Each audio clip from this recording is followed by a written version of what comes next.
Actually, nakadevelop na ng tour packages. We were invited no, in two of those. We were able to join and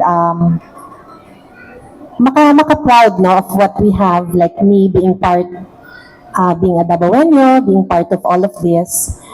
Even me, no, sa akin, parang after the tour, the two tours I've joined, which we also helped in validating those tours. Parang after that, before, so much respect to the farmers no, who grow our coffee. Kasi parang there you learn that so much hard work na is invested. Napupunta ka ng coffee shop, o order ka lang ng kape, nandiyan na agad sa harap mo, no? So, very ano siya, may mga appreciation talaga, deeper appreciation. That's why we need to share this story. So, now we want to make this grand launch because we want to announce talaga na we already have these tour packages. But I think it started last month or 2 months. Bago lang din, no? Bago lang. After our meeting with all our tour operators. Ilan po yung mga farms na pwedeng puntahan po ng mga tourists, ma'am? Right now, focused yung tour sa Kapatagan, Balutakay area for the farms, no? And then even meron naman din sa Santa Cruz, no, sa Tibolo. For coffee po to? This is for coffee, no? This is for coffee. But we know that there are more coffee farms, no, and backyard growers all across the region. So again, another potential to develop other more tour packages on that. With cacao, doon din more yung focus natin, Davao City, and then but of course, ang daming cacao farms, ang daming cacao growers na pwedeng makover ng tour. So we just seek precisely no, one of our strategic goals is to expand tourism circuits and offerings, and this is one way of doing it. There's really an opportunity to expand this circuit and tours all across the region, doon sa ibang parts na hindi pa natin natatap but big potential sila. Sino po yung mag-identify ng mga farms na isasali for the tour packages of the tour operators? Sila mismo or yung Ito, katabi ko. Okay, the data could come from the Department of Agriculture since we are catering directly to our farmers. So yung na-mention na kanina from Davao del Sur, Davao del Sur is known for cacao and coffee, but it's more of coffee right now. Dahil sa Mount Apo, natin, na Apo Coffee recognized tag name for the Philippine coffee. Pero hindi pa yan final ha. That's the tag kasi sa labas eh.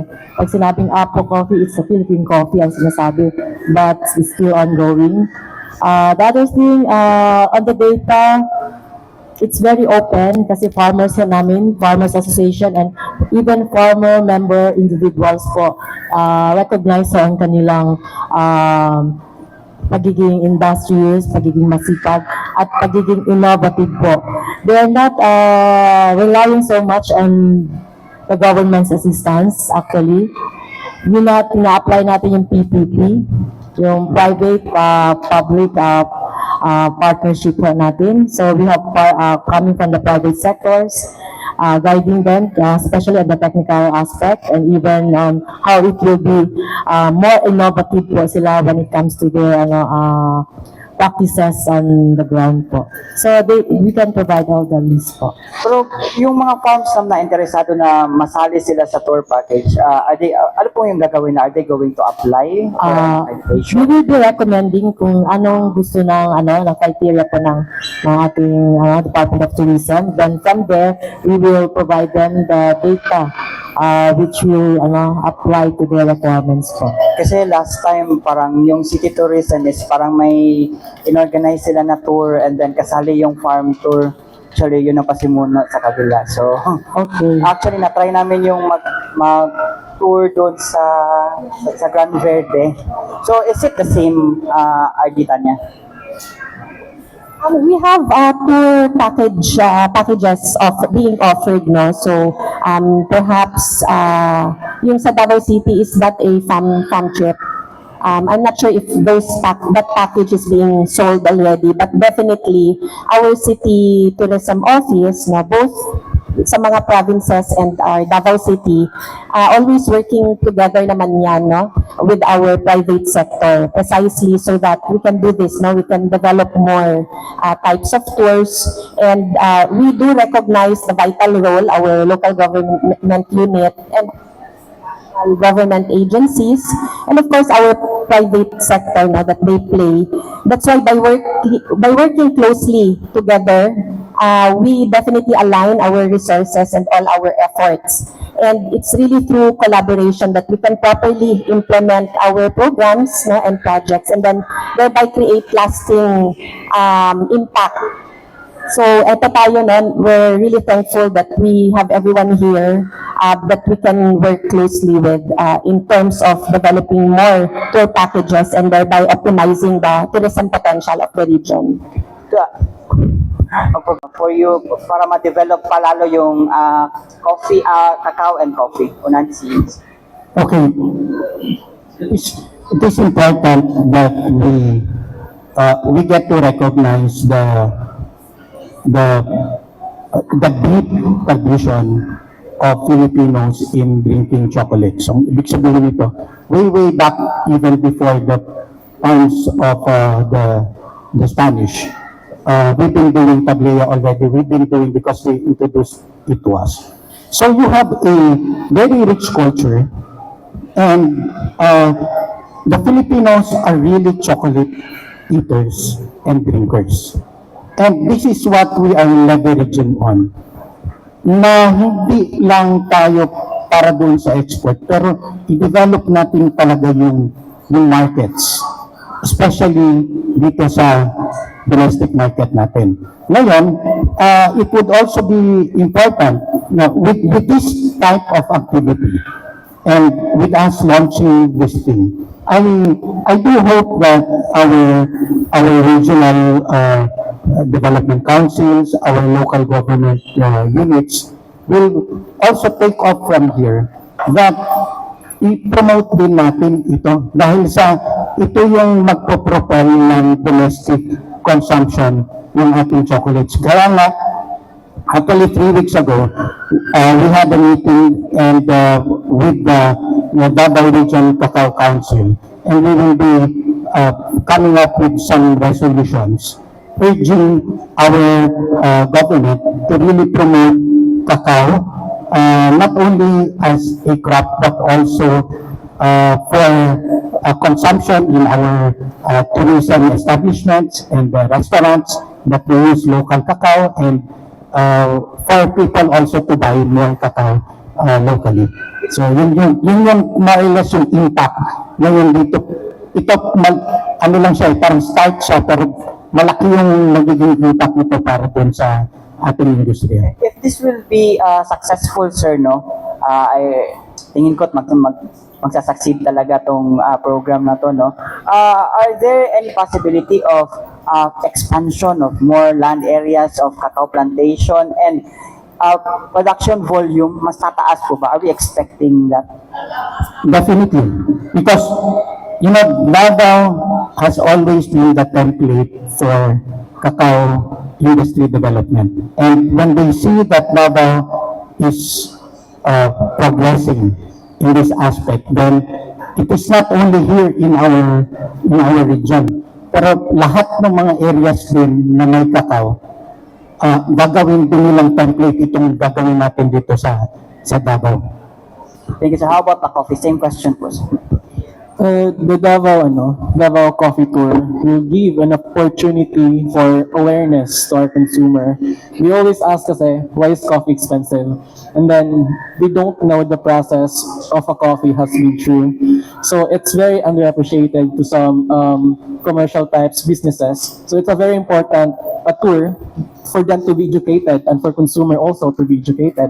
And second one is to market Davao Region coffee, because coffee lovers around the world will buy your coffee. It's very essential. And then this will also give us more investors. more investors means more quality of production, and then more production means more livelihood, and then we can empower our farmers. Yun. Same question din kay Sir Dante. Are we expecting expansion also of coffee land areas in terms of kaning coffee plantation, and then also the volume? Are we also expecting tawagan niya? Increase on volume sa tuang production? Yes po. Philippines, may shortage pa nga sa supply natin dito sa Philippines. And then we import coffee from outside pa. So, it's possible, definitely. Kasi high value crops program, meron yun. They plan to expand the dedicated coffee farms into 20,000, I think, diba? Yeah, 20,000 hectares. We plan expanding. Last na dyan ko yun. For DA and DTI, what are the interventions that we are going to give for us na matugunan natin yung demand for coffee and cacao with this new package tour ng DOT? Okay, from the Department of Agriculture, we consistently provide supports to our farmers. Lalo-lalo na yung mga smallhold farmers natin. And very inspiring if this program will be pushed through and be strengthened and enhanced. Dahil more farmers will be inspired to engage and to do more better or best sa kanilang farming activities. So right now, we were providing them, actually we have a allotment of 17 million for 2025 alone to cater the production support services po ng ating mga farmers. That would include yung distribution of planting materials. We have also the fertilizers. We have also the tools and infrastructures po para sa kanila, and as well as the capability building po natin. So other than that, we also have the research and development continuing to improve the varietals for every areas of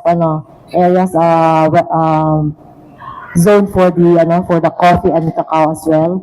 So marami po tayong magagawa pa, and we are also encouraging and promoting the organic agricultural production for this coffee and cacao. So for health and nutrition level naman din po, and as well as in the world market po, it costs of a high price po ang binibigay.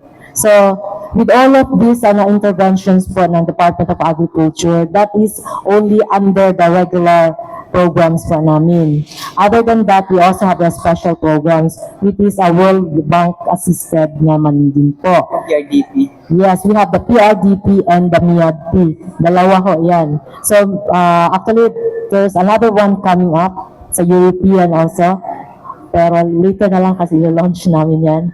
So these are World Bank assisted, and they look forward for prime commodities po, and malaki ho ang kanilang inaasahan po sa Rion 11, particularly on the high value crops po natin.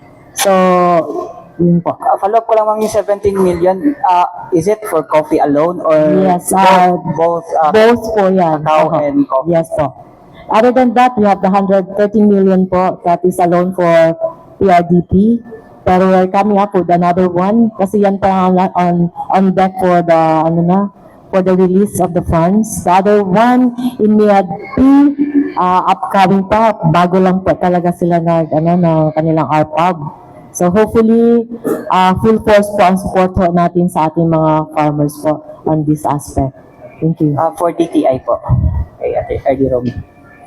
Yeah, for DTI, we are looking at this industry level. So we have the industry cluster enhancement program, meaning we look at from the production, processing, post-harvest, and marketing.